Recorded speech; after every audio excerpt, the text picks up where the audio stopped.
My name is Pyra Intihar. I'm your instructor in Native American literature. I'm out here in Mars, Utah. Might as well be. And you'll understand that when you read Sherman Alexie, his reference to Mars, Arizona. Well, it's pretty much Mars, Utah. Actually, right now, I'm starting this class from Hanksville, Utah. Gateway to a lot of interesting petroglyphs, Native American artifacts, ruins, the Pueblo cultures out here, the Ute culture. There's Navajo and Hopi a little more south of here. So anyways, this is where I'm starting the class.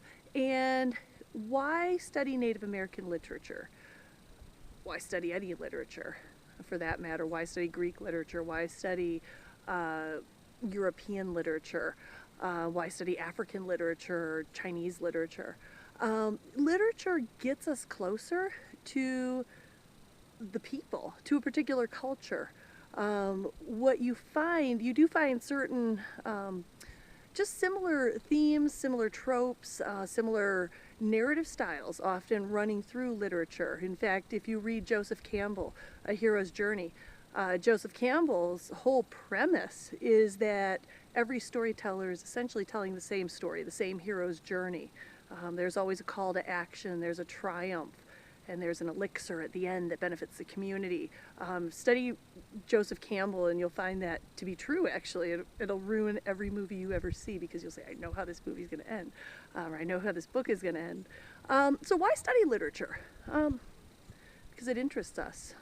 It's artists who work with words. These artists are trying to express something just as a painter would express, or a musician or a sculptor would express an idea or a thought, usually a universal idea. You know, what is love? You know, what is the meaning of life? What is our purpose here? You know, what do certain things mean? What does freedom mean? So, you know, these themes, various writers across various cultures have explored for a very long time. So why study Native American literature? Because it's an interesting culture to study. It'll give you some insight into Native American thinking. It'll give you a lot of insight into the history, into race relations. There's a lot of interesting themes, and you know, you'll see a lot of hatred. You'll also see a lot of forgiveness. You'll see a lot of love. You'll see a lot of laughter. Native American, there's some storyline, there's some joke, a lot of times going on. So why study it? To get closer to the culture, to understand the culture a little bit more. Can we call ourselves experts? You know, here I am, I'm your teacher, I'm teaching you Native American literature. Can I call myself an expert in Native Americanism? No. By all means, no. As you're going to see in some of the text, you're going to understand that really to understand the culture, you pretty much have to be Native American to understand. And then even then, there are various tribes. So, you know, there's a lot of stuff going on. And we're going to take a really... For you, it might seem like a lot of reading, but really we're only taking a very narrow slice of Native American literature in this class. But I hope you enjoy it. I know I like teaching this class a lot. I think you'll enjoy your first assignment in this class, and I think you'll enjoy the reading. Just make time for the reading. Let me caution you about that, particularly because you are taking this as an online class. It's easy to let online classes slip. Don't let it. You have to stay up on it. It's your own self-discipline and your own will getting you through on this. So anyways, I'm looking forward to a great semester. You will find all of the information on your syllabus. Please check your syllabus very carefully. Make sure you read it over. Make sure you understand attendance policies and make sure you understand when assignments are due.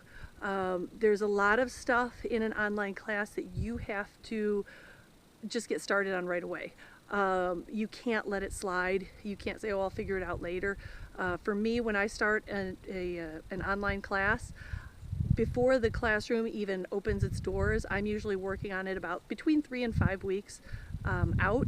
So in terms of getting it all set up, so I'm already thinking about this class long before you will set doors in the class or your foot through the doors of this online virtual community. It is kind of a lot of work.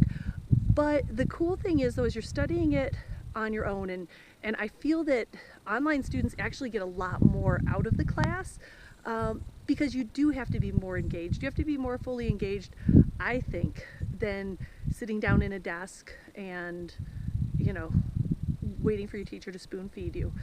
You do have to get engaged with the literature. So with that being said, I'm really looking forward to this class, and I'm looking forward to your contribution to the class and to see what you learn. So let's have a great semester. We'll be chatting soon.